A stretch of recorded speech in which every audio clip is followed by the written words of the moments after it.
Today we're talking about valuing injury cases. One of the most common questions I get when people contact me about an injury case is, how much is my case worth? And one of the most common misconceptions that people seem to have when they ask me that question is that there's a set value for every type of injury. But it doesn't work that way. When you're dealing with an accident injury that happened outside the workplace, there's no handy-dandy chart or formula that will tell you exactly how much you're owed for your specific injuries. Injuries don't have price tags. Not every shoulder injury is going to be valued at $100,000. Not every broken leg is going to be worth $300,000. Some are worth more and some are worth less. And that's because injuries affect people differently. Someone who was in a car wreck and had a herniated disc might get better in a few months with some physical therapy, while someone else might need treatment for well over a year and might even need surgery. A software engineer with a torn rotator cuff can probably still do his job behind a computer and keep earning a paycheck while he's injured, while a mechanic with the same injury may have to miss a lot of work because he can't raise his hands above his head while he's working under a car. There's a lot to consider when you're valuing an injury case. So in this video, I want to talk to you about how lawyers like me evaluate the value of an injury case and go over some of the most significant factors that can influence the value. The first thing to understand is that there are two necessary components to every injury case that must be established for your case to have any value at all: liability and damages. Liability is all about establishing that someone else was at fault for causing your injuries, because you can't recover compensation from someone else for injuries they didn't cause. Common sense, right? And to show someone else is at fault and legally liable for your injuries, you generally have to show that they violated a rule or a standard of care that the law imposes upon them which caused your injuries. That involves investigating the circumstances of an accident, gathering all of the evidence we can find that shows how and why the accident happened.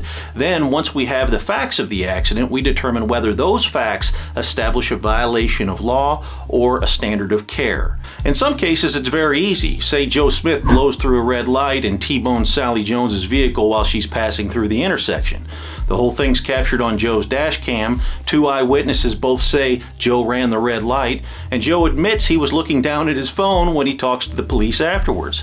Pretty easy to establish in that situation that Joe violated the law by not obeying traffic signals, and so he's liable for Sally's injuries. In other cases, establishing liability can be much more difficult. Take the same accident, but this time there's no dash cam footage, no witnesses, and now Joe tells the police officers that he was paying attention, he had the green light, and he even slammed on his brakes to try to avoid hitting Sally while she was running the red light. Sally says, "No way, I had the green." Well, on its face it looks like a he said, she said situation. But we investigate the scene and we don't find any skid marks. We obtain the event data recorder from Joe's car, and it shows that not only did Joe never slam on his brakes, he never even slowed down before the impact. Then we subpoena Joe's cell phone records, which show that he sent and received over a dozen text messages within 3 minutes of the crash. Now what Joe told the police officer after the accident isn't really adding up. We're in a good position to argue that Joe was distracted by his text messages, lied about slamming on his brakes, and the fact that he lied about hitting his brakes also makes it likely that he's lying about having the green light. Although Joe says he has the green, the weight of the evidence suggests he's the one who ran the red light. Now we have a pretty good liability case. After we establish liability, then we look at your potential damages and what those are. Damages are simply the amount of money that the law allows you to recover to compensate you for the harms and losses that you experienced. Remember, you have to have damages for your case to have any value at all. If someone broke a rule or violated a standard of care but didn't cause any damages, then you're just not going to be able to recover any compensation because you weren't harmed. Sort of a no harm, no foul kind of situation. So what kind of harms or losses are we talking about when we're evaluating damages? Well, generally speaking, your harms and losses are going to fall into one of two categories: your economic losses and your non-economic losses. Economic losses are essentially the financial consequences of your injury. When we are talking about your financial consequences, we're talking about your medical bills, your costs of future medical treatment, lost wages, prescription costs, even your mileage to and from your doctor's appointments so you could get treatment for your injuries. These are the kinds of losses that you can figure out by reviewing some documents and doing some mathematical calculations. If you had $20,000 in medical medical bills and $5,000 in lost wages, you have $25,000 in economic damages. Simple, right? In contrast, non-economic losses are the kinds of losses you can't figure out with a calculator. These are the types of damages that are designed to compensate you for the negative impact your injuries had on your life, not just your wallet. And these are often the most significant damages in an injury case, so you don't want to gloss over them when you're valuing your case. The greater the impact the injuries had on your life and the greater your ability to prove that impact, the more compensation you'll be allowed to recover for what was taken from you in terms of your quality of life. Some types of economic losses you'll want to consider are pain and suffering. What kind of pain did you experience from your injuries, and how intense was it, and how long did it last? Emotional distress. How did the injuries cause you to suffer emotional distress or mental health problems such as anxiety, post-traumatic stress disorder, or depression? Inconvenience. What kind of inconvenience did the injuries bring into your life? Did you need to arrange for transportation until you were well enough to be able to drive again? Did you have to use crutches or a wheelchair to help you get around? Effect on your relationships. How did the injuries affect your relationships? Did your injuries keep you from being the kind of parent or spouse that you wanted to be? Did you have to miss any important events in your kids' lives? Loss of enjoyment of life. How did your injuries affect the things you enjoyed doing before you were injured? Did your injuries keep you from traveling and seeing the world during your retirement years? Can you no longer go bowling with your friends or tend to your garden or enjoy other hobbies? If you're answering yes to any of these questions, then you probably have non-economic harm from your injuries, but don't forget you're going to have to prove the non-economic harms and losses if you want to receive compensation for them. If you're experiencing pain from your injuries, you want to make sure to tell your medical providers so that your pain is documented in your medical records. Then you can provide your medical records to corroborate what you're saying. If you have pictures that show you enjoying activities that you can no longer enjoy, those could be used to show the negative impact on your life. Any other documentation of how your injuries affected or interfered with your life will be helpful as well. If you have text messages with others where you're talking about your pain or having to cancel plans because you're not feeling well enough to go, save those because those will help you get compensated for your non-economic losses. But one of the best ways to convey your non-economic harms and losses is through statements and testimony from people who are close to you. Friends, family, neighbors, co-workers. Witnesses like that who can testify about the physical and emotional toll the injuries had on you and how the injuries changed you can add tremendous value to your case. Okay, so how do we calculate the value of your non-economic damages? Unfortunately, it's not as easy as calculating the value of your economic damages, where you can just review some documentation and punch some numbers into a calculator.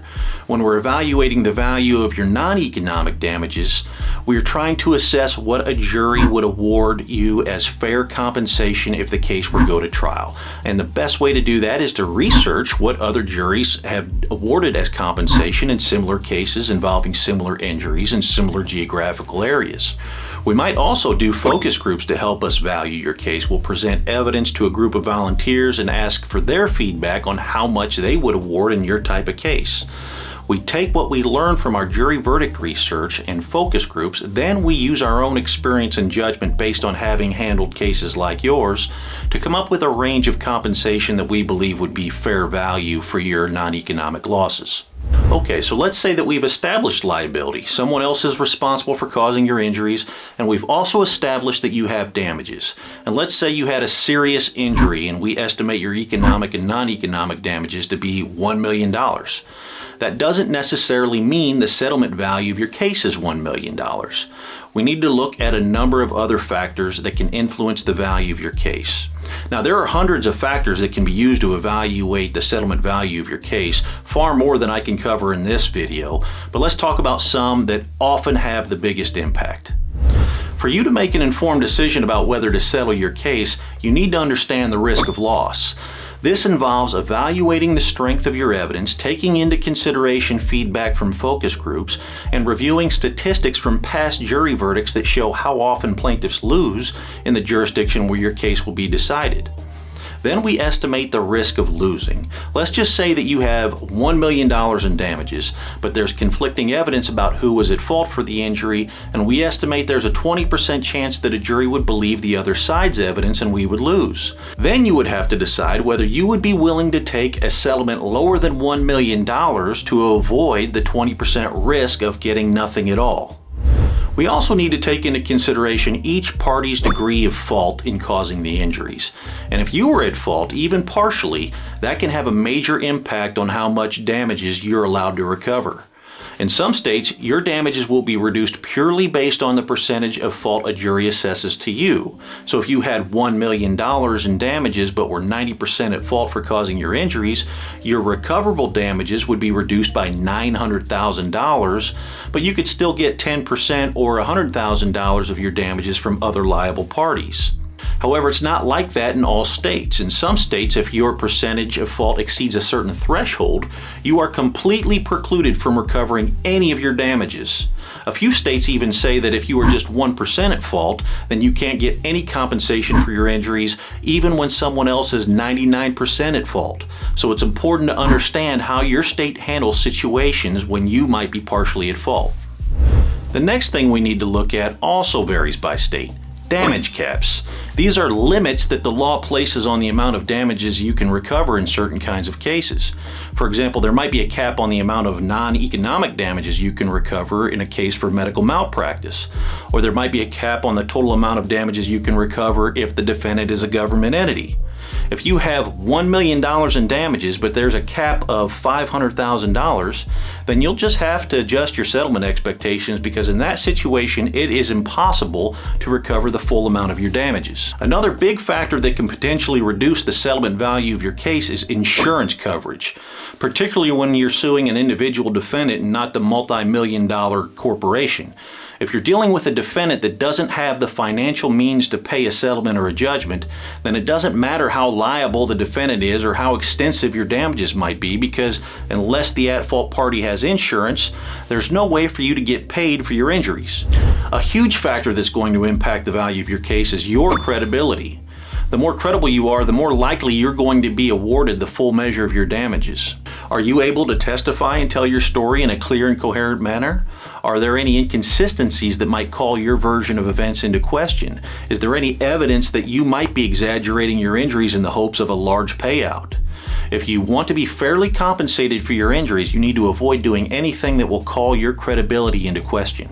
The character of the parties can also have a major impact on the value of a case. Juries award more money to the people they like, plain and simple. So how relatable are you to the kind of people who will be deciding your case? Are you a hardworking, responsible adult?